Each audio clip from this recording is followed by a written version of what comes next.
प्रफुल्ल पटेल यांनी मोठा गौप्यस्फोट केलेला आहे। भाजपनं शिवसेनेचा हात सोडायचा हे 2014 मध्येच ठरलं होतं।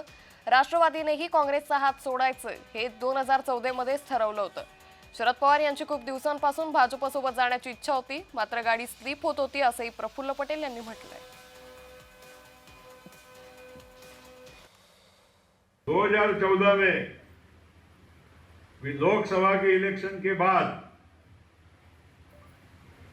वरचा आमचा ठरला होता की आपण आम्ही काँग्रेसचा साथ सोडायचा आणि तुम्ही शिवसेना साथ सोडायचा। आताची शिवसेना नाही, पूर्वीची।